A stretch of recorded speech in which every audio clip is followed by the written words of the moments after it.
하나님의 자녀여 크게 찬송 부르며 밝고 거룩한 길로 기쁨으로 나아가 주의 보좌 앞으로 속히 들어가겠네. 주님께 영광 할렐루야. 잠시 후에 우리에서 오겠네. 주님께 영광 할렐루야. 영광스런 보좌 위에 거룩하신 주 주님께 영광 할렐루야. 하나님의 자녀여 크게 찬송 부르며 밝고 거룩한 길로 기쁨으로 나아가 주의 보좌 앞으로 속히 들어가겠네. 주님께 영광 할렐루야.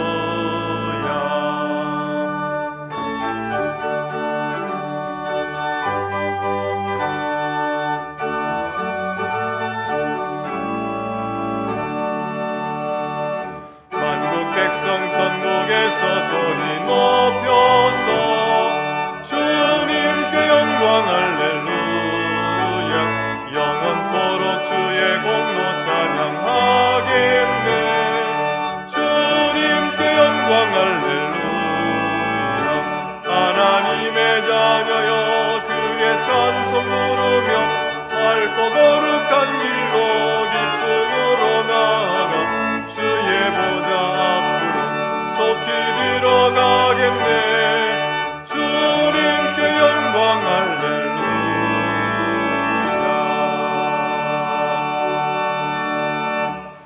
대림절 네 번째 초에 점화하겠습니다.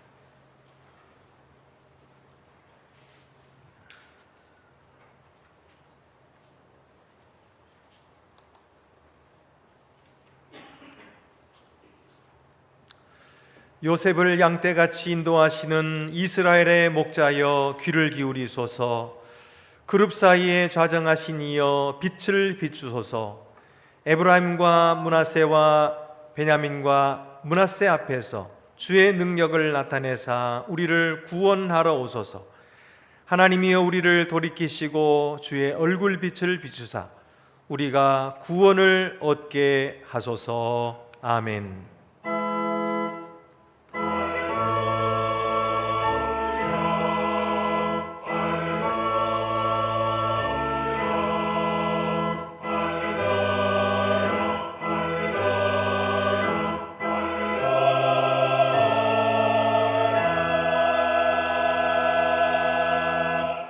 하나님 아버지, 다윗이 범죄한 후에 나단 선지자가 왔을 때 말씀 앞에 회개하였던 것처럼 저희도 저희 잘못을 깨닫고 참회하도록 도와주시옵소서. 완악한 마음으로 말씀 앞에서도 대항하며 고집부리지 않게 하시고 겸손히 엎드려 주님의 판단을 달게 받게 하여 주시옵소서. 나는 어쩔 수 없었다고 핑계하지 말게 하시고 다윗처럼 저는 날 때부터 죄인이었다고 고칠 수도 없고 구제받을 수 없는 죄인이라고 인정하며 오직 주의 자비하심에만 의지하여 회개하도록 인도하여 주시옵소서. 지금은 하나님과 나만이 하는 죄를 생각하며 묵묵히 참회의 기도를 계속합니다.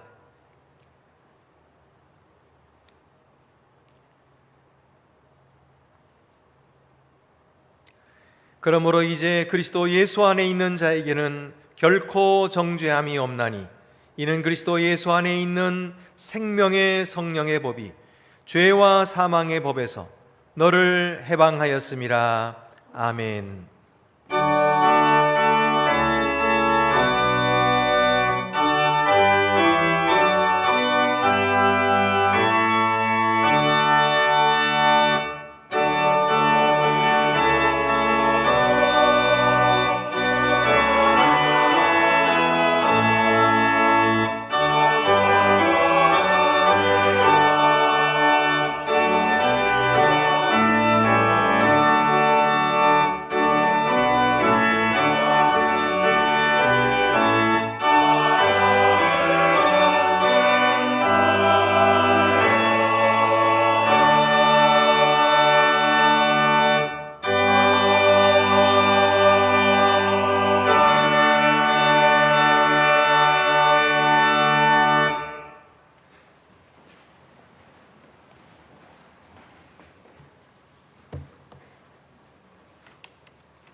구원의 하나님, 복된 주일 이 자리에 모여 주님께 찬양과 경배를 드리며 저희 심령의 눈을 들어 예수 그리스도의 십자가를 바라봅니다.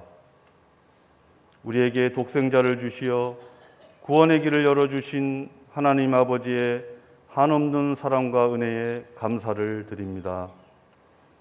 이 시간 우리의 예배를 받으시고 영원한 화평을 우리에게 주시어 저희 모두가 영화와 기쁨을 누리며 우리가 어느 곳에 있든지 주님의 향기가 나게 하여 주옵소서. 하나님, 저희들은 육신의 연약함을 핑계로 주님 말씀대로 살지 못하고 우리의 짧은 지식과 계산에 의지하며 어리석게 살아왔음을 고백합니다. 주님을 사랑한다 하면서도 세상 것을 더 사랑하였고 내 자신을 더 사랑하였음을 고백합니다. 이 시간 주님 앞에 우리의 모습 이대로 나왔사오니 우리의 모든 죄를 주님의 보혈로 깨끗이 씻어 주옵소서. 이제 성탄절이 얼마 남지 않았습니다. 우리를 구원하시기 위하여 초라한 마국간에 오신 주님을 늘 마음에 품고 성탄의 깊은 뜻을 헤아리게 하시고 값없이 주시는 그 사랑에 감사와 찬송이 끊이지 않는 삶으로 인도하여 주옵소서. 겨울이 되면 더욱 추워하는 사람들이 있습니다. 그들이 따뜻한 겨울을 보낼 수 있도록 사랑과 온정의 손길이 넘쳐나게 하여 주옵소서. 이웃을 위하여 어떻게 주님의 사랑을 베풀 수 있을지 고민하며 나눔과 봉사로 사랑을 실천하는 저희들이 되게 하여 주옵소서.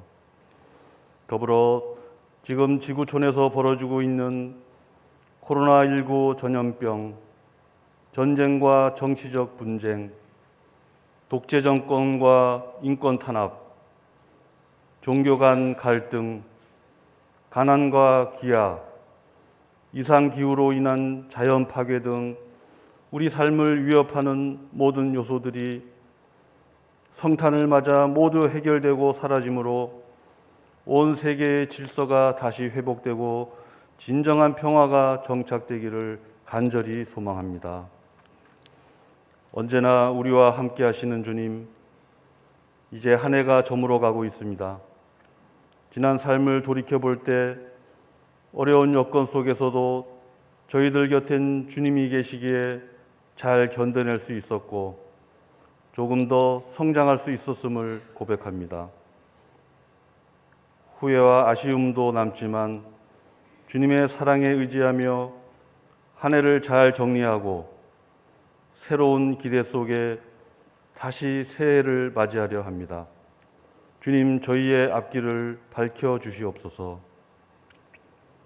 이제 말씀을 전하시는 목사님의 입술을 주관하시어 선포되는 말씀으로 하나님의 섭리를 바로 볼 수 있도록 저희들의 눈을 밝혀 주시고 우리의 심령이 변화되어 저희의 약함이 주님 앞에서 강하게 되는 역사를 체험하게 하여 주옵소서.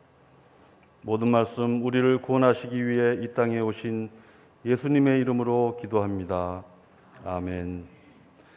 하늘에 계신 우리 아버지, 아버지의 이름을 거룩하게 하시며 아버지의 나라가 오게 하시며 아버지의 뜻이 하늘에서와 같이 땅에서도 이루어지게 하소서.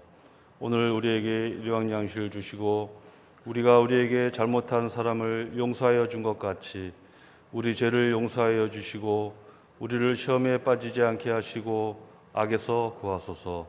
나라와 권능과 영광이 영원히 아버지의 것입니다. 아멘.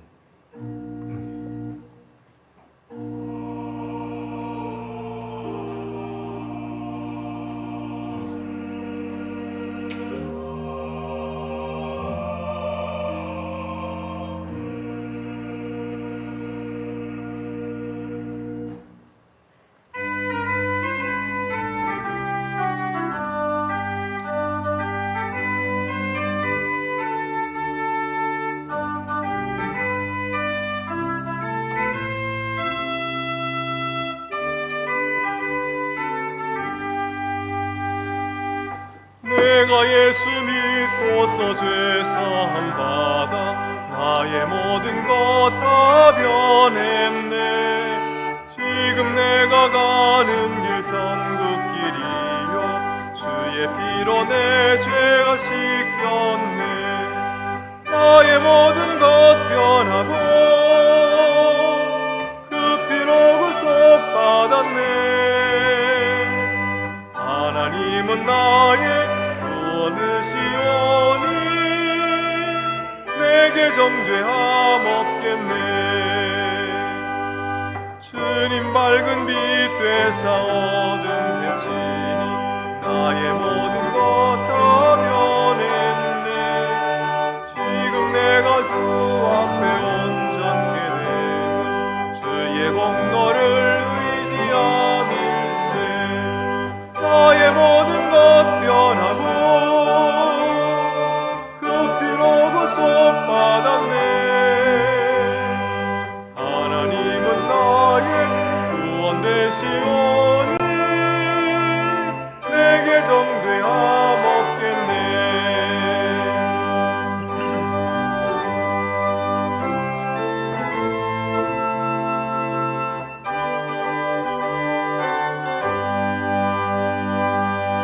내게 성령이 임하고 그 크신 사랑 나의 맘에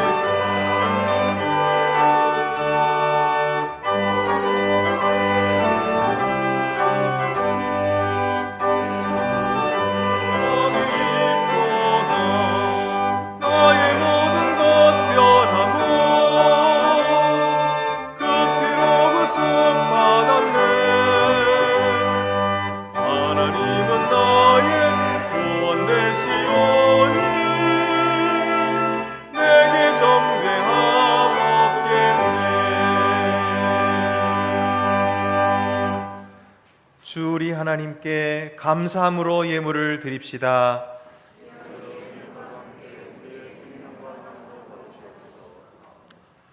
거룩하시고 은혜로우신 하나님 아버지, 저희 죄인들을 용서하시고 구원하시려고 사랑하시는 아들 우리 주 예수 그리스도를 세상에 보내주심을 감사드립니다.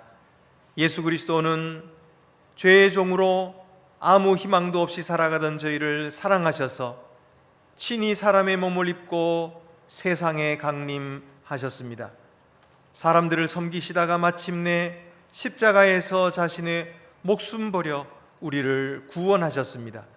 주여, 이 귀한 은혜를 받은 저희가 늘 깨닫고 감사하도록 성령으로 인도하여 주시옵소서.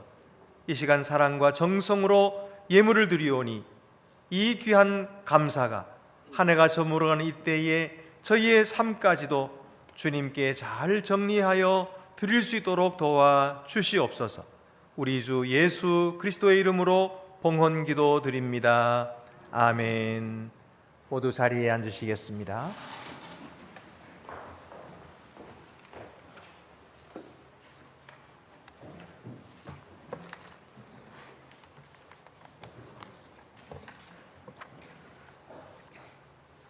오늘 우리에게 주시는 구약의 말씀은 사무엘하 12장 1절에서 15절 상반절입니다. 구약 성경 479쪽에 있습니다. 여호와께서 나단을 다윗에게 보내시니 그가 다윗에게 가서 그에게 이르되 한 성읍에 두 사람이 있는데 한 사람은 부하고 한 사람은 가난하니 그 부한 사람은 양과 소가 심이 많으나 가난한 사람은 아무것도 없고 자기가 사서 기르는 작은 암양 새끼 한 마리뿐이라. 그 암양 새끼는 그와 그의 자식과 함께 자라며 그가 먹는 것을 먹으며 그의 잔으로 마시며 그의 품에 누움으로 그에게는 딸처럼 되었거늘 어떤 행인이 그 부자에게 오매 부자가 자기에게 온 행인을 위하여 자기의 양과 소를 아껴 잡지 아니하고 가난한 사람의 양 새끼를 빼앗아다가 자기에게 온 사람을 위하여 잡았나이다 하니 다윗이 그 사람으로 말미암아 노하여 나단에게 이르되 여호와의 살아계심을 두고 맹세하노니 이 일을 행한 그 사람은 마땅히 죽을 자라. 그가 불쌍히 여기지 아니하고 이런 일을 행하였으니 그 양새끼를 4배나 갚아 주어야 하리라 한지라. 나단이 다윗에게 이르되 당신이 그 사람이라. 이스라엘의 하나님 여호와께서 이와 같이 이르시기를 내가 너를 이스라엘 왕으로 기름 붓기 위하여 너를 사울의 손에서 구원하고 내 주인의 집을 내게 주고 내 주인의 아내들을 내 품에 두고 이스라엘과 유다 족속을 내게 맡겼느니라. 만일 그것이 부족하였을 것 같으면 내가 내게 이것저것을 더 주었으리라.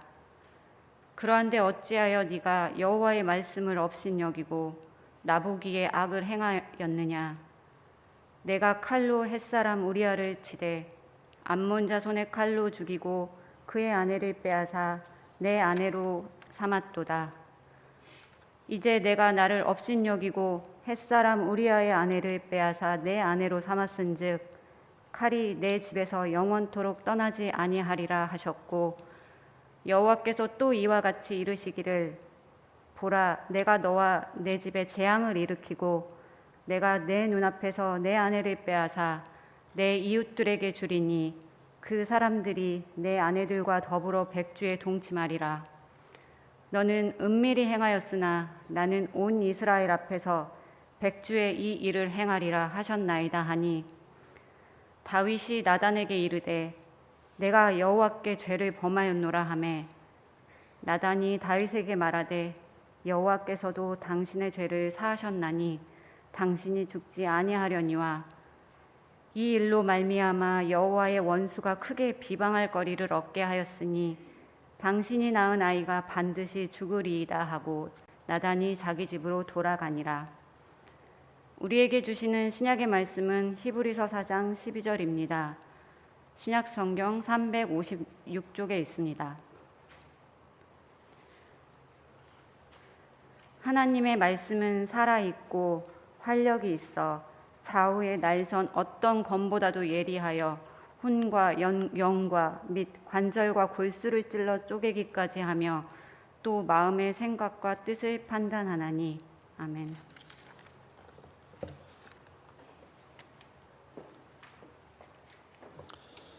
우리에게 주시는 복음서 말씀은 마태복음 7장 1절에서 3절입니다. 신약 성경 9쪽에 있습니다.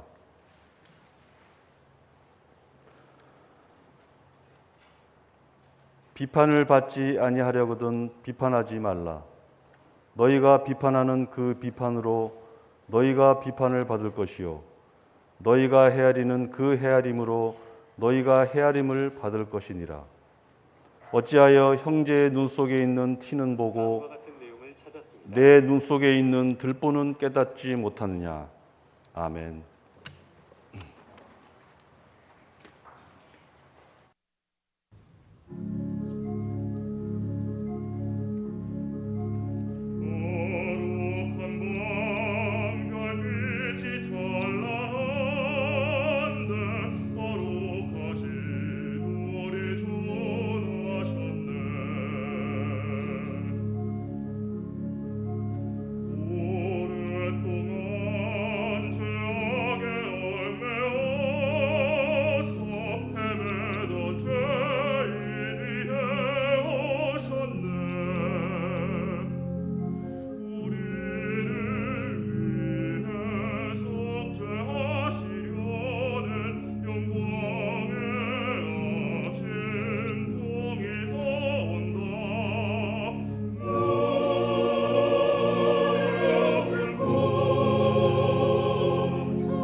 우리는 대림절 연속 설교로 다윗의 후손으로 오시는 이를 듣고 있습니다. 그 중에 오늘은 세 번째로 당신이 그 사람이라, 이런 제목의 말씀을 드리려고 합니다.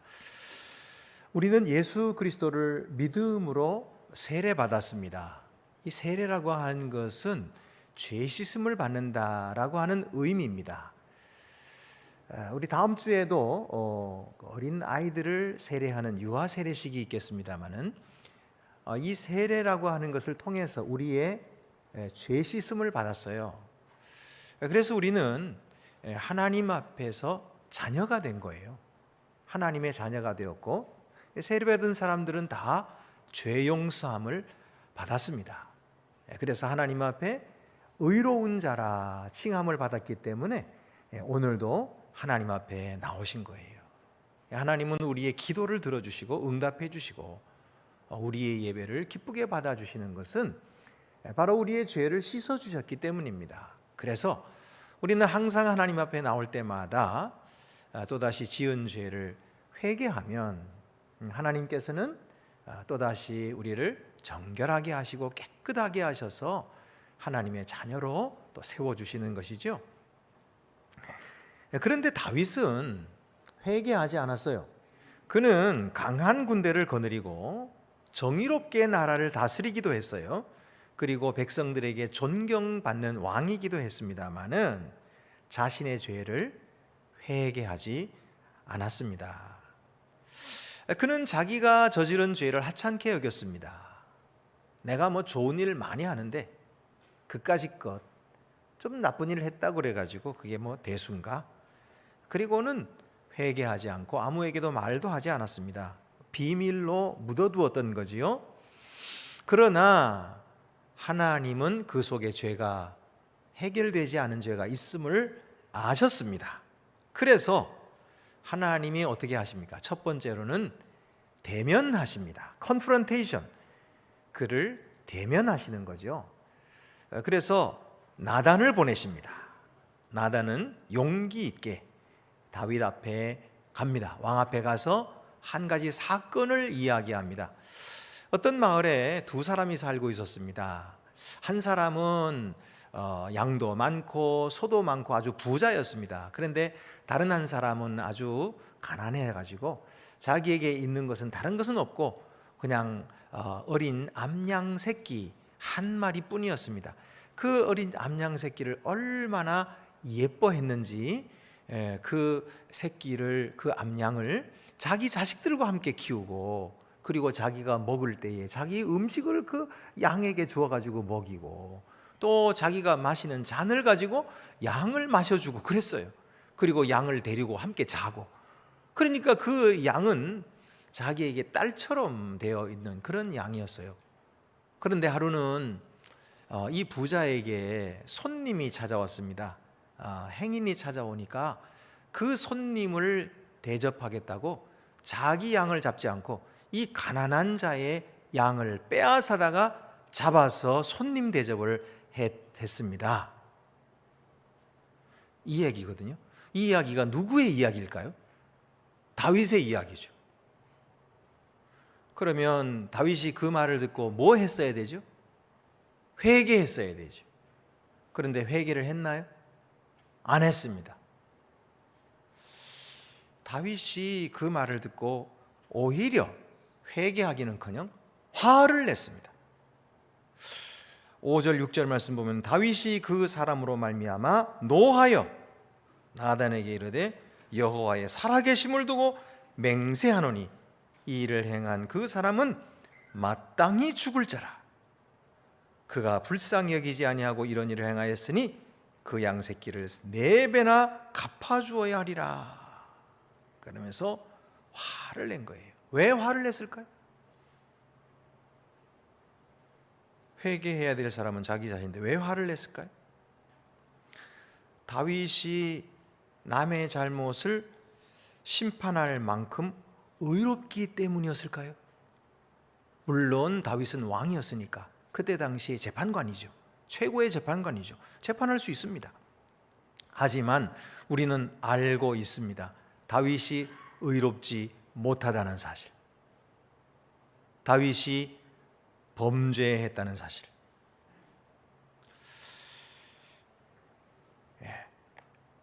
지금 남의 죄를 향해서 화를 내는 그 자신이 죄인입니다.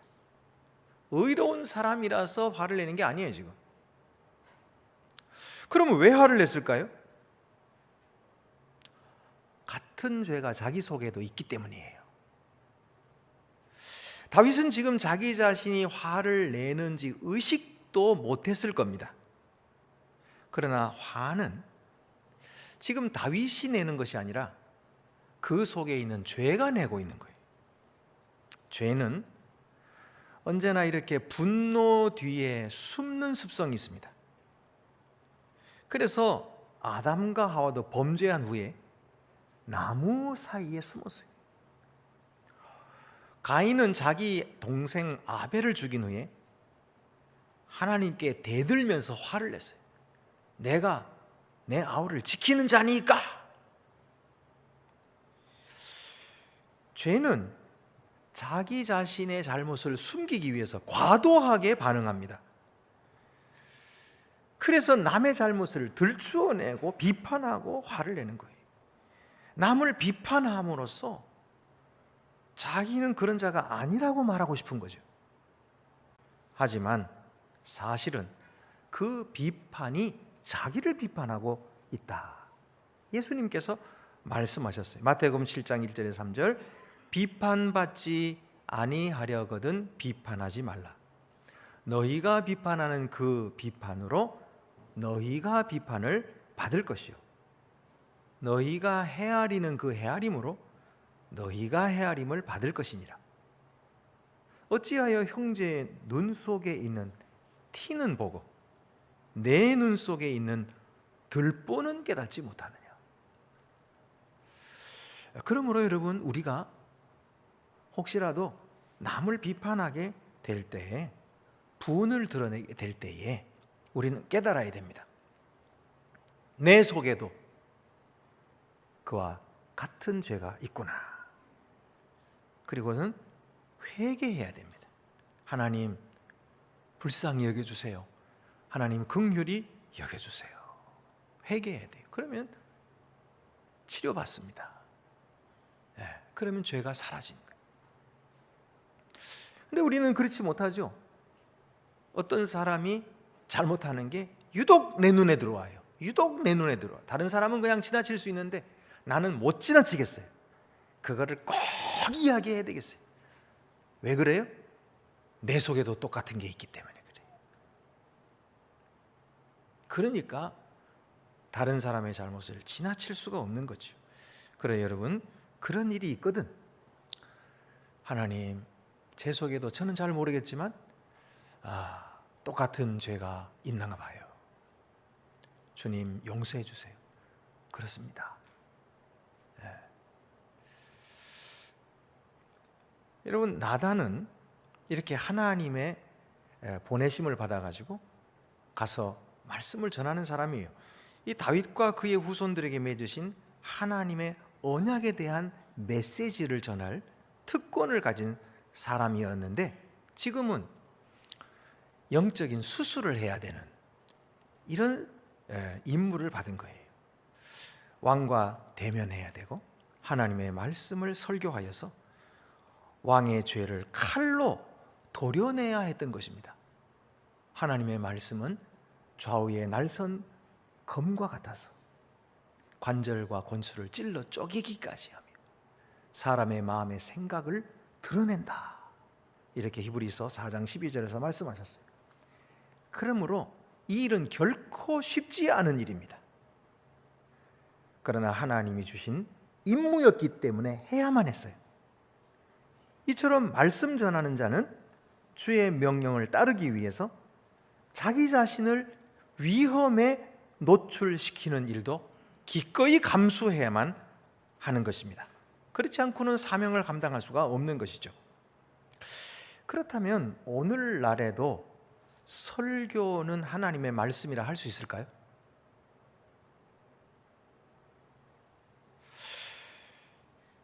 설교는 사람이 하는 말인데 그것을 어떻게 하나님의 말씀이라고 할 수 있습니까? 흠이 많고 유한한 인간이 어찌 하나님의 말씀을 할 수가 있습니까? 할 수 없습니다. 그래서 유명한 신학자 바르트는 이렇게 말했습니다. 목사로서 우리는 하나님에 대해서 말해야 하지만 인간인 우리는 하나님에 대해서 말할 수 없다. 이것은 피할 수 없는 목사의 처지다. 우리는 하나님에 대해서 말해야 하는 책임과 하나님에 대해서 말할 능력이 없다는 것을 인정해야 한다. 그렇게 말했습니다. 그런데 이 설교라고 하는 것이 아주 중차대한 일이 아닙니까? 설교는 중차대한 일이에요. 그가 이렇게 말했습니다. 설교란 그리스도 안에서 인간을 찾아오시고 우리와 함께 하시는 바로 그 하나님을 만나게 하는 것이다. 하나님을 만나게 하는 일이니까 얼마나 중요한 일입니까? 그러나 인간이 하나님의 말씀을 전할 수가 없으니 설교하지 말아야 할까요? 아닙니다. 이것을 가능하게 하신 분이 하나님이시고 그는 은혜로우시기 때문에 이 일을 가능하게 하셨다는 거예요. 그래서 그는 이렇게 계속 말합니다. 인간이 설교를 한다는 것이 불가능한 일이기는 하지만 하나님이 자신을 은혜로우신 분으로 드러내시고 말씀하셨다는 사실 때문에 설교가 가능하다. 또 이렇게 말합니다. 우리는 설교할 수 없습니다. 우리의 설교가 하나님의 말씀이 되는 것은 우리가 설교학을 숙달했기 때문이 아니라 죄인을 의롭게 하시는 하나님의 은혜 때문입니다. 그래서 설교가 가능하다는 것입니다. 하나님은 이 은혜 안에서 설교자를 강권적으로 붙들어 쓰십니다. 그래서 설교자는 설교할 때마다 자신의 무능을 고백해야 하고 하나님의 은혜만 의지해야 합니다. 그때에 말씀이 말씀됩니다. 여러분 지금 그거 목사님에 대해 말씀하시네요 이렇게 생각하실 분이 계시겠지만 아니에요. 여러분이 지금은 목사에게 설교를 듣고 있지만 여기서 나가시면 세상 사람들 앞에서 여러분이 설교자십니다. 세상 사람들은 목사를 만나지 않습니다. 여러분을 만나죠. 그래서 여러분에게서 하나님의 말씀을 듣는 것입니다. 여러분이 설교자십니다. 하나님이 이 일을 계획하시고 하나님이 여러분에게 이 일을 이루어 주시고 계시는 것입니다. 하나님이 여러분을 설교자로 보내셨습니다. 그러므로 여러분 순종하십시오. 복종하십시오.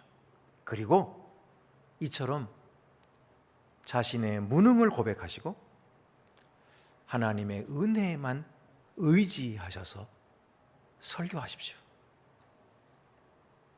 그러면 말씀 전하는 자의 특권과 기쁨을 누리시게 될 것입니다.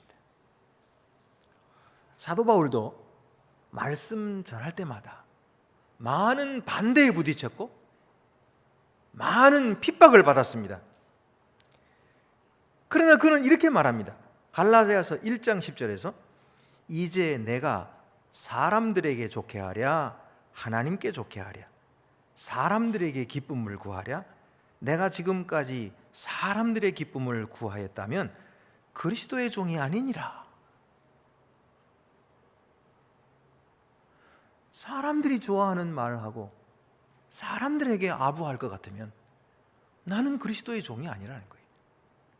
내가 사람들을 기쁘게 하는 말을 해야 되겠느냐 하나님을 기쁘시게 해드리는 말을 해야 되겠느냐 너희가 판단하라는 거예요. 하나님을 기쁘시게 하는 말을 하면 사람들은 상처받습니다.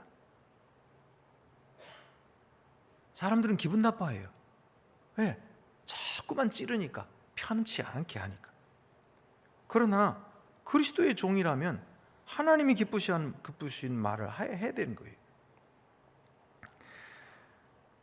그래서 그는 데살로니가전서 2장 13절에서 이렇게 말합니다. 이러므로 우리가 하나님께 끊임없이 감사함은 너희가 우리에게 들은 바 하나님의 말씀을 받을 때에 사람의 말로 받지 아니하고 하나님의 말씀으로 받음이니 진실로 그러하도다. 이 말씀이 또한 너희 믿는 자 가운데서 역사하느니라. 여러분 분명히 사람이 말하고 있습니다마는 그것이 하나님의 말씀으로 들려지는 것은 왜일까요? 그는 하나님께서 그 사람에게 믿음을 주셨기 때문이에요. 믿음이 아니고서는 결코 하나님의 말씀으로 들을 수가 없는 거예요. 그러나 하나님이 주시는 믿음을 바꿔서 마음을 열고 오늘 저 목사라는 사람의 말을 통해서 하나님이 나에게 들려주시는 말씀 무엇일까 하고 믿음으로 마음을 열고 들으면 하나님은 반드시 듣게 하시는 것이죠. 하나님의 음성을 듣게 하시는 거죠. 그래서 회개하게 하시고 그래서 힘을 얻게 하시고 그래서 위로함을 얻게 하시는 거죠. 그래서 하나님의 자녀인 것을 확신하게 하시고 하나님이 나와 함께 계시는 이 확신 가운데 용기 있게 살아가게 하시는 거죠. 이게 다 하나님의 말씀이 역사하시는 거죠. 그것은 오직 믿는 자 가운데서 역사하신다. 여러분이 오늘 설교를 사람의 말로 받지 아니하고 하나님의 말씀으로 받는 것처럼 세상 사람들도 여러분의 말을 사람의 말로 받지 아니고 하나님의 말씀으로 받게 될 것입니다. 두 번째는 나단의 편결입니다. 나단의 말을 듣고서는 화를 내고 그 사람 4배를 갚아야 돼. 그리고 비판했던 바로 다윗에게 나단이 말합니다. 당신이 그 사람이라. 그러니까 여기 나왔던 이 가난한 사람은 우리아죠. 그리고 암양 새끼는 밧세바죠. 그리고 행위는 다윗을 찾아온 음욕이었죠. 그 음욕을 먹여주기 위해서 가난한 사람 우리아의 하나뿐인 암양 새끼 밧세바를 빼앗아다가 그 음욕을 만족시켜 준 거죠. 채웠던 것입니다. 그래서 다윗이 바로 그 사람이라는 거예요. 하나님은 다윗에게 많은 은혜를 주셨건만 다윗은 그 은혜에 바른 응답을 하지 못했어요. 하나님은 다윗을 사울의 손에서 구원해 주시고 이스라엘 왕으로 기름 부으시고 자기 백성을 그에게 부탁하셨습니다. 자기 주인의 집을 그에게 주고 아내를 그에게 주고 부족한 것이 있었으면 더 주셨을 것입니다. 그런데 다윗은 이런 은혜를 받고서도 하나님을 우습게 여기고 명령을 어겼습니다. 여기 업신여겼다, 하나님을 업신여겼다, 말씀을 업신여겼다, 이런 말씀이 2번이나 반복되는데 9절과 10절 2번이나 반복되고 있어요. 자, 그런데 하나님이 왜 이렇게 다윗을 힘들게 하셨을까요? 나단을 보내가지고 마음이 편치 않게 이런 말씀을 주신 이유가 뭘까요? 다윗을 망하게 하시려고? 다윗을 미워하셔서? 다윗을 죽이시려고? 아니에요. 반대로 다윗을 사랑하셨기 때문에 그래요. 다윗을 위하셔서 그래요. 그래서 나단 선지자를 보내신 것입니다. 죄를 고백하게 하시려고 그러는 거예요. 하나님은 사람이 죄가 있으면 그 마음이 얼마나 괴로운지를 아세요. 그 마음이 얼마나 딱딱하게 굳어지는지, 그리고 그 얼굴은 얼마나 굳어지는지, 그리고 그 인생은 얼마나 썩게 되는지 잘 아시는 것입니다. 그 죄로 말미암아 사람에게 두려움이 오고 속박이 옵니다. 자유롭지 않아요. 언제나 그 죄에 매여서 살 수밖에 없어요. 언제나 거기에 매여가지고 자유롭게 날아가지 못하는 거예요. 정말 자유롭게 하나님 일을 할 수 있어야 되는데 그걸 못하는 거예요. 그래서 다윗이 나중에 이렇게 고백하죠. 시편 32편 3절 4절에 내가 입을 열지 아니할 때에 종일 신음함으로 내 뼈가 쇠하였도다. 주의 손이 주야로 나를 누르시오니 내 진액이 빠져서 여름 가뭄에 마름같이 되었나이다. 이 죄가 주야로 나를 누르고 있으니까 그냥 내 뼈가 다 쇠한다는 거죠. 다 사가버려. 여름 가뭄의 마름처럼 그렇게 바싹바싹 말라가는 거예요. 이것이 죄를 회개하지 않을 때의 인간의 처참한 모습입니다. 그래서 하나님은 사랑하는 이 다윗이 그렇게 뼈가 쇠하여 가는 것을 보시고 불쌍히 여기셔서 그 죄를 토하게 하시려고 내리 누르시는 거예요. 짓 누르시는 거예요. 이 의사가 칼을 환자에게 대는 이유가 뭡니까? 환자를 죽이려고 하는 게 아니죠. 환자를 살리려고 하는 거죠. 그처럼 하나님께서는 이 말씀의 예리한 칼을 그에게 대기 때문에 깜짝 놀라죠. 왜 나를 이렇게 하느냐고 화가 나는 거예요. 그러나 그때 그 칼은 하나님의 미움이 아니라 하나님의 사랑인 거예요. 내게 돌아오라는 거예요. 그리고 그거 고쳐주시겠다는 거예요. 너를 살리겠다는 거죠. 그래서 하나님의 사자 나단을 보내셨던 것이죠. 세 번째로 이제 하나님의 판결이 내려집니다. 10절 말씀에 네가 나를 업신여기고 우리아의 아내를 빼앗아 내 아내로 삼았으니 칼이 내 집에서 떠나지 아니하리라. 11절에도 보면은 보라 내가 너와 네 집에 재앙을 일으키고 내가 내 눈앞에서 내 아내를 빼앗아 내 이웃들에게 주리니 그 사람들이 내 아내들과 더불어 백주에 동침하리라. 너는 은밀히 행하였으나 나는 온 이스라엘 앞에서 백주의 이 일을 행하리라. 여러분, 이 판결이 너무나 엄청나게 큰 심판같이 보이지만 사실은 아닙니다.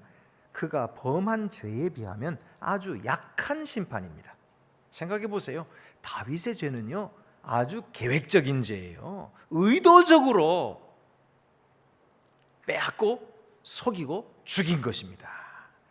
남의 아내를 탐냈죠. 탐내지 말라 했는데 거짓말로 속였죠.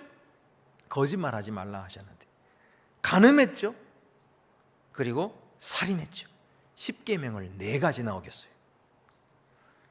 그는 하나님의 특별한 은혜를 받고서 거기에 바르게 응답하기는커녕 도리어 말씀을 거역하고 하나님을 모독했으니 당장 죽어 멸망이 마땅한 것입니다. 그리고 그 후손은 끊어져야 마땅했습니다. 그런데 하나님은 다윗에게 자비로 갚으셨어요. 다윗이 앞에서 뭐라 그랬어요? 이것은 4배로 갚아야 된다 그랬잖아요. 하나님이 딱 4배로 갚으셨어요. 다윗의 가족 4명이 죽습니다. 그래서 밧세바가 낳은 아이, 그리고 다윗의 아들들 암논, 압살롬, 아도니아 4명이 죽습니다. 그리고 다윗의 아름다운 딸 다말이 이복 오빠에게 욕을 당합니다. 다윗의 후궁들이 왕궁 지붕 위에서 많은 이스라엘 백성들이 보는 앞에서 욕을 당하게 됩니다. 물론 이외에도 백성들이 당한 어려움도 많았지만 하나님은 그 정도로만 다윗을 치시고 그의 왕위가 계속되게 하심으로써 그에게 긍휼을 베풀어 주셨습니다. 왜 그랬을까요? 하나님이 그에게 주신 약속 때문입니다. 하나님은 자기의 약속을 한 입으로 번복하지 않으십니다. 그래서 다윗에게 긍휼을 베풀어 주셔서 그 약속이 대대로 이어지게 하시고 그 약속이 예수 그리스도 안에서 성취되게 하시고 오늘 우리들에게 그 약속이 이어지게 하신 거예요. 할렐루야. 하나님의 긍휼하심은 너무너무나 크십니다. 다윗은 이번에는 돌이켰어요. 나단 선지자의 설교를 사람의 말로 듣지 않고 하나님의 말씀으로 듣고 즉시 용서를 구합니다. 하나님도 즉시 용서하십니다. 13절에 다윗이 나단에게 이르되 내가 여호와께 죄를 범하였노라 하매 나단이 다윗에게 말하되 여호와께서 당신의 죄를 사하셨나니 당신이 죽지 아니하리라. 마치 하나님이 기다리셨다는 듯이 다윗이 회개할 때 용서하십니다. 여러분, 다윗의 위대함이 여기 있어요. 말씀으로 듣는 믿음이 그에게 있는 거예요. 말씀에 대항하거나 싸우지 않고 깨끗하게 항복합니다. 그리고 무릎 꿇습니다. 거기에 변명이 없어요. 구질구질하게 핑계대지 않습니다. 내가 누구 때문에 이렇게 됐다, 내가 원래는 안 그런 사람인데 어쩌다 실수했다. 아니에요. 다윗은 고백할 때 내가 원래 그런 사람이 아니었는데 실수했다고 말하지 않고요, 나는 원래 그런 사람이라고 고백해요. 모친이 죄 중에 나를 잉태하였나이다. 그 말이 모친이 죄 중에 나를 잉태하였나. 그 말은 모친이 잘못했다 말이 아니고 내가 태어날 때부터 죄인이다 이 말이에요.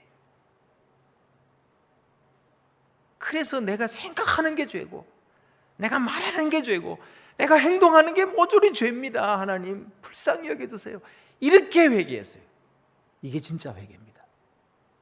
나는 원래 안 그런 사람인데, 난 착한 사람인데 어쩌다가 실수했어요. 하나님이 용서해 주세요. 그게 아니에요.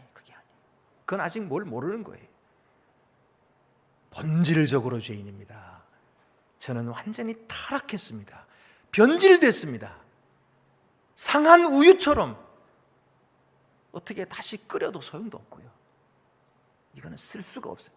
이런 쓸 수 없는 자를 주여 어찌할까요? 거주세요.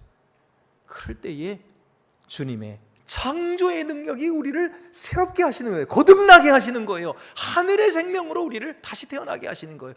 이것이 주의 은혜인 거예요. 이것이 하나님의 주권적인 역사인 것입니다. 그 역사로 우리가 구원받았어요. 그 역사로 우리가 죄 사함 받았어요. 얼마나 귀한 것인지 몰라요. 여러분, 우리가 용서받은 것은 다윗이 용서받은 것보다 더 큰 은혜로 용서받은 것입니다. 바로 우리 죄를 위하여 우리를 죄에서 구원하려 오신 만왕의 왕 예수 그리스도의 은혜입니다. 예수님이 태어나셨을 때에 아기 예수를 어머니 아버지 요셉과 마리아가 안고 성전으로 들어올 때에 성전에 있었던 경건한 시므온이 있었어요. 그가 그 아이를 보고 오, 메시아를 내가 만났구나.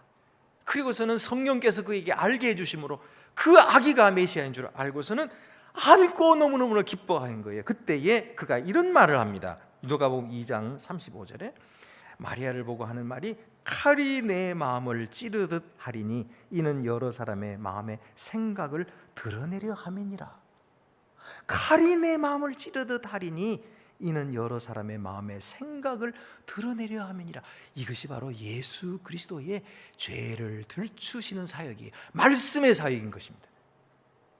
이 말씀의 사역으로 말미암아 좌우의 날선검과 같이 마음의 생각을 드러내게 될 것이다. 그래서 찌르게 될 것이다. 고통스럽게 될 것이다 하는 거예요. 그러면 예수님이 이 사역으로 사람을 다 멸망시키려고 하시는 것입니까? 아니죠. 예수님은 이 사역으로 말미암아 사람을 구원하시려고 오신 거예요. 그래서 예수님은 십자가에 못 박혀 죽으실 때 좌우측의 강도가 한 강도가 말했잖아요. 아, 네가 뭐 하나님의 아들이라고? 그러면 뛰어내려봐. 그리고 우리도 살려봐. 그러면서 조롱했어요. 그러나 그 옆에 있던 강도가 야 이놈아, 너와 나는 죄를 저질러서 마땅히 이렇게 죽어야 하지만 이분은 죄가 없으신 분이잖아. 네가 그렇게 말하면 돼. 그러면서 그는 예수님께 기도했어요. 주여 당신의 나라에 임하실 때에 나를 기억하소서. 회개한 거예요. 그러자 예수님은 그의 회개를 들으시고 즉시로 말씀하셨습니다. 내가 오늘 나와 함께 낙원에 있으리라. 그는 구원받았어요. 죄 용서함 받았어요. 이 일을 위해서 예수님께서 오신 것입니다. 여러분, 예수님을 바로 옆에서 보고 예수님과 대화까지 했던 다른 강도는 주님을 받아들이지 않았어요. 그러므로 구원의 기회를 놓치고 말았던 것입니다. 영영 놓치고 말았던 것입니다. 여러분, 오늘 성령께서 우리의 마음 가운데 오셨어요. 그리고 우리를 감동시켜 주셨어요. 그리고 말씀을 듣게 하셨습니다. 깨닫게 하셨습니다. 주의 말씀이 깨달아지게 하셨습니다. 이것이 얼마나 큰 은혜입니까? 얼마나 큰 사랑입니까? 오늘 기회를 놓치지 말고 하나님 앞에 회개합시다. 성령께서 감동시켜 주실 때 그것을 묵살하는 자는 영영 기회가 없다고 말씀하셨어요. 성령을 멸시하는 자에게는 다시 회개케 할 수 없다고 히브리서에서 말씀하셨어요. 그러므로 여러분, 성령께서 우리의 죄를 생각나게 하셨을 때는 순종하십시오. 회개하십시오. 토해버리십시오. 그러면 낫습니다. 그러면 사합니다. 그러면 자유가 주어집니다. 그러면 평화가 옵니다. 하늘의 기쁨이 충만해집니다.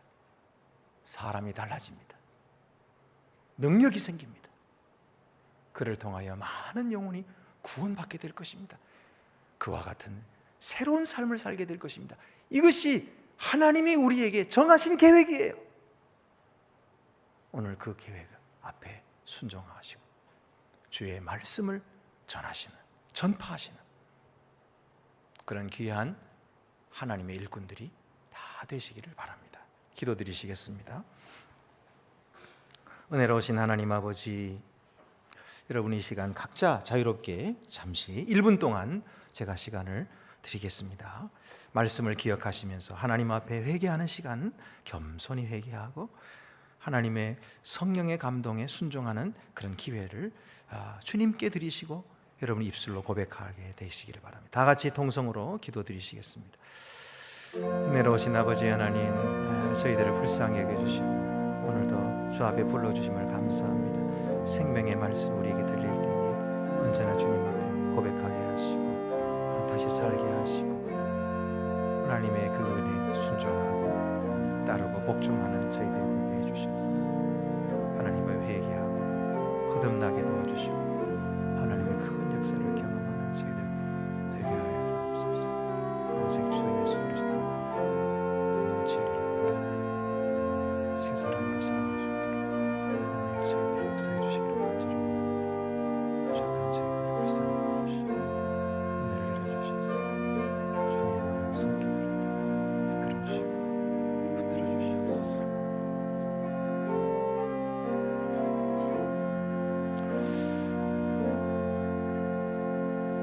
은혜로우신 하나님 아버지, 오늘 주 앞으로 저희들을 인도하셨습니다.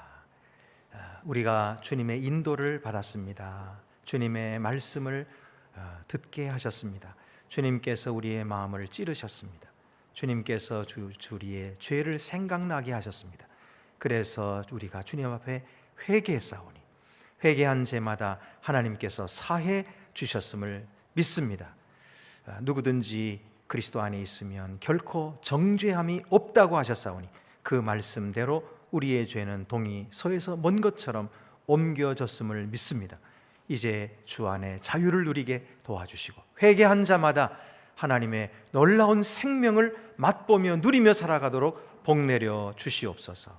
오늘도 주 앞에 나온 모든 주의 자녀들에게 하늘의 평화를 허락하여 주시고 더 이상 죄가 그들을 다스리지 못하도록 주께서 친히 주인 되어셔서 다스려 주시옵소서. 하나님 아버지, 말씀 앞에서 겸손히 내가 죄를 범하였나이다 고백하고 살아났던 다윗과 같이 우리들도 그렇게 날마다 주님 앞으로 더 가까이 나아가 회개하고 새롭게 되는 주님의 거룩한 종들이 더욱 되게 하여 주시옵소서. 우리 주 예수 그리스도의 이름으로 기도드립니다. 아멘. 나는 전능하신 아버지 하나님 천지의 창조주를 믿습니다. 나는 그의 유일하신 아들 우리 주 예수 그리스도를 믿습니다. 그는 성령으로 잉태되어 동정녀 마리아에게서 나시고 본디오 빌라도에게 고난을 받아 십자가에 못 박혀 죽으시고 장사된 지 사흘 만에 죽은 자 가운데서 다시 살아나셨으며 하늘에 오르시어 전능하신 아버지 하나님 우편에 앉아 계시다가 거기로부터 살아있는 자와 죽은 자를 심판하러 오십니다. 나는 성령을 믿으며 거룩한 공교회와 성도의 교제와 죄를 용서받는 것과 몸의 부활과 영생을 믿습니다. 아멘.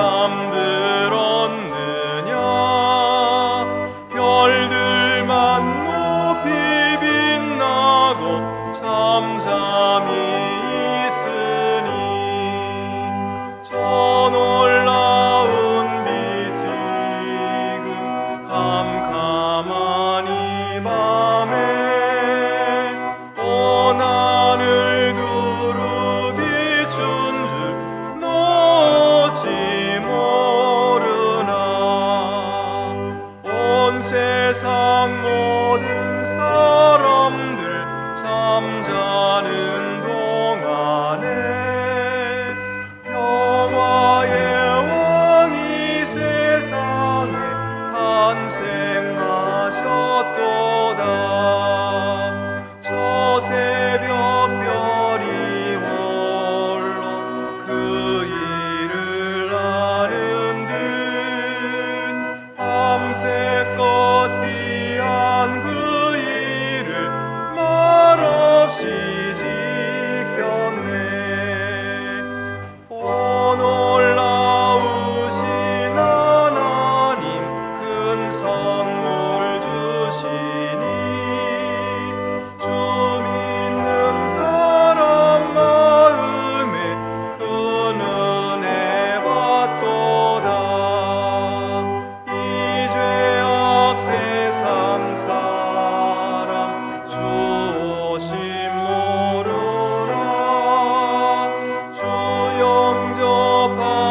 기뻐 들으니 오 임마누엘 예수님 내 맘에 오소서.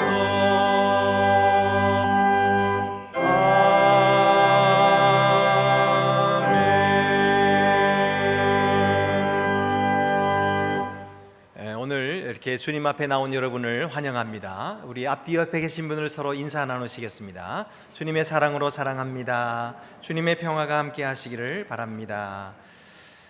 우리 먼저 교회 소식 알려드리겠습니다. 동절기 동안에 우리 새벽 기도회를 온라인 영상으로 드리도록 하겠습니다.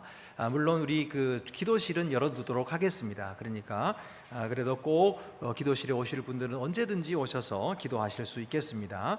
그러나 지금 동절기로 연로하신 분들이 또 낙상 사고가 많이 일어나고 있고, 또 우리 새벽 기도회 시간에는 너무나 이 공간이 넓고 그래서 추워서 그래서 몇몇 사람이 모이기는 적합하지 않고, 그렇다고 또 기도실에 하자니까 또 이게 영상 장치가 없어서 이렇게 할 수 없이 제가 따로 영상을 만들어서 올리도록 그렇게 하겠습니다. 여러분이 각 가정에서 모두 함께 새벽 기도에 참여하셔서 영상을 통해서 모두 참여하시기를 바랍니다.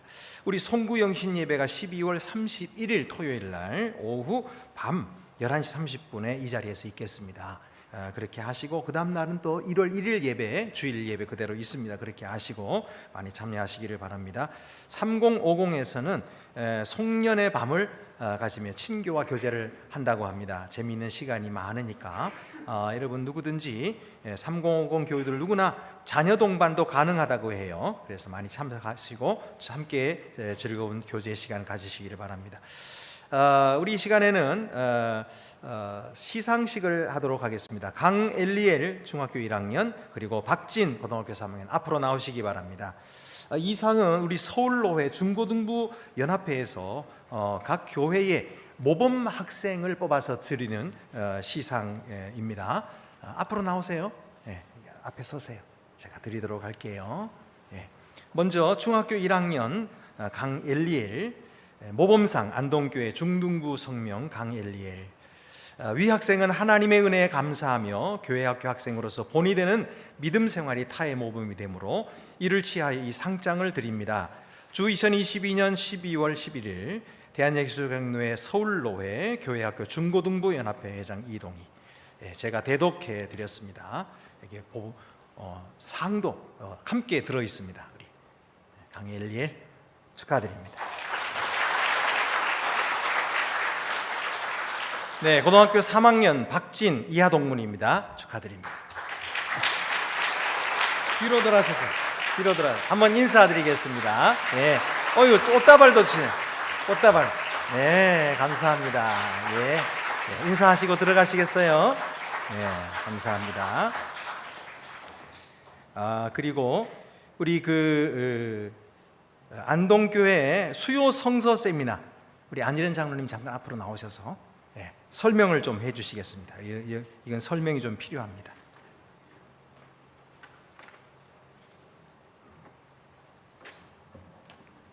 네, 안녕하세요. 가뜩이나 설교 말씀드리니까 세상 나가서 설교자로 서라고 해서 머리도 아픈데 웬 또 세미나냐 이렇게 골치 아프실 거예요. 근데 이번에 저희가 준비한 게 코로나의 출구 전략이라고 제가 말씀드리겠습니다. 여러 나라에서 경제적인 어려움이나 큰 일이 있을 때 이제 출구 전략이라고 세우는데, 저희 안동교회의 출구 전략, 교회의 출구 전략으로 이 세미나를 마련했습니다. 이번에 어저께 모로코하고 크로아티아하고 3, 4회전 끝났죠. 근데 우리나라 한국의 벤투 감독은 빌드업이라는 작전으로 월드컵에 나갔거든요. 저도 이제 이 빌드업이라는 건 밑에서부터 쌓아나가는 그런 작전인데, 그런 의미에서 저 이 세미나를 준비했습니다. 제가 가끔가다 이 자리에서 목소리 이렇게 거룩하게 기도를 하지만은 사실 아는 게 없고 뭘 모를까, 교회를 한 40년 50년 다니면서 뭘 알고 뭘 모를까 이렇게 고민해서 그렇게 해서 준비했습니다. 그래서 첫 번째가 1월 달에는 우리 타교파, 이제 종파 교파라는 말을 쓰는데 타교파는 저희 기독교를 뿌리에 둔 타교파에 대한 이해에서부터 시작하기로 했습니다. 그래서 얼마 전에 그 영국에서 장례식을 주관한 게 성공회였습니다. 그 성공회 신부님, 서울교구 신부님을 모시고 성공에 대한 우리 개신교회와 어떤 뿌리를 갖고 있고 어떤 이해를 갖고 있는지 그걸 듣기로 했고, 그 다음에 루터교라고 무슨 카라멜 이름처럼 루터교 생각하시는데 사실 우리 그 종교 개혁한 개신교의 뿌리가 되는 그 베이스가 되는 게 이제 루터교입니다. 루터교에 이제 목사님도 모셔가지고 루터교에 대한 이해도 한번 듣고, 그 다음에 그 종교 우리 기독교와 어떤 연관이 있는지 듣기로 했습니다. 그 다음에 저희가 2월, 3월은 아주 지독하게 그래서 공부하기로 했습니다. 성경 전체에 대한 개관과 그 핵심 내용. 그렇게 해서 이렇게 저희들 이렇게 빌드업을 저희들 안동교회에서 어떻게 이 코로나를 탈주하고 그 다음에 미래 세대에 안동교회에 어떤 것을 남겨줄까 고민해서 뭘 쌓아갈 것인가 하기 위해서 이런 걸 준비했고요. 근데 중간에 보니까 웬 윤동주가 있어요. 2월 16일이 그 윤동주 77주년 추모일이에요. 윤동주의 시는 아시다시피 민족 시인이고 신앙 고백입니다. 그래서 윤동주 시인을 김은구 교수라고 전국의 공공기관이나 대학교에 거의 시간이 내줄 수 없을 정도로 빡빡하게 윤동주 시 해설을 하고 다니시는 분인데, 작년부터 제가 꼭 모시고 싶어서 섭외했는데 올해 마침 이렇게 딱 서거일에 맞춰서 저희 계획에 맞춰서 허락을 해주셨어요. 그래갖고 이번에 이렇게 3개월 동안 이렇게 준비를 해서 많은 준비를 하고 섭외를 하고 그래서 모시고 있습니다. 그리고 윤동주 요 2주 동안 하는데 그 2주 동안은 또 윤동주 시에 노래를 붙인 그런 노래도 두 곡 해서 4곡 정도 여러분들한테 들려드릴 예정입니다. 여러분들 이렇게 많이 준비한 이유는 여러분들 아까도 어느 날 제가 이렇게 핸드폰 이렇게 검색하다가 탁 캡처를 했는데 집에 가서 컴퓨터 키다가 아들하고 같이 키다가 깜짝 놀라서 얼른 꺼버렸어요. 그 캡처한 게 거기도 나오더라고요. 여러분이 생각하는 그런 건 아니고요. 그래서 이게 동기화라는 거거든요. 쉽게 얘기해서 내 핸드폰이나 다른 컴퓨터가 또 다른 컴퓨터하고 동기화가 일체화가 돼서 내가 집에서 일하던 거, 회사 가서도 일할 수도 있고 핸드폰에서 볼 수 있는 거를 동기화라고 합니다. 여러분들 동기화할 때는 그냥 그렇다고 이렇게 무턱대게 되는 게 아니고 뭔가 어플을 깔든지 뭐가 돼야 동기화가 됩니다. 여러분들 하나님 나라의 설교자를 쓰기 위해서는 하나님 나라와 동기화가 돼야 하거든요. 그러니까 이 세미나가 여러분과 하나님 나라의 그 동기화의 그 어플이 되기를 꼭 바랍니다. 이상으로 설명 마치겠습니다. 대단히 감사합니다. 또 저녁 식사까지 준비를 하니까 우리 많이 참여하시기를 바랍니다. 자, 이제 우리 다 같이 자리에서 일어나셔서 위탁의 말씀과 함께 오늘은 예수 사랑해요, 우리의 왕으로 오시는 주님을 우리 맞이하는 마음으로 사랑의 고백을 하는 찬송을 파송으로 찬송으로 드리도록 하겠습니다. 평강 안에서 세상 속으로 나아가십시오. 마음을 다하고 목숨을 다하고 뜻을 다하여 주 하나님을 사랑하십시오. 또한 여러분의 이웃을 내 몸같이 사랑하십시오.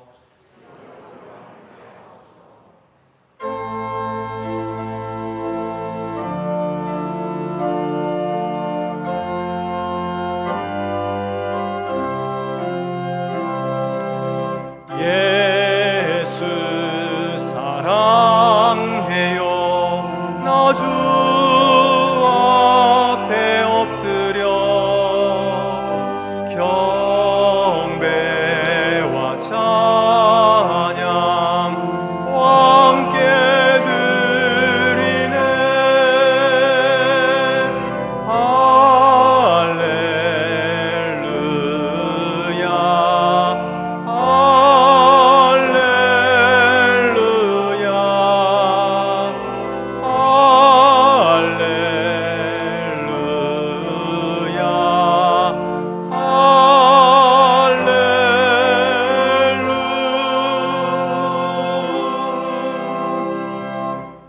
이제는 사람의 몸을 입으시고 세상에 강림하신 주 예수 그리스도의 은혜와 역사의 주관자 되시는 아버지 하나님의 사랑과 장차 다시 오실 주님을 맞이하도록 늘 준비하며 깨있게 하시는 성령의 교통하심이 대림절 넷째 주일에 주님을 기다리며 예배하는 사랑받은 성도들 위해 이제와 영원히 함께 하옵시기를 축원하옵나이다. 아멘.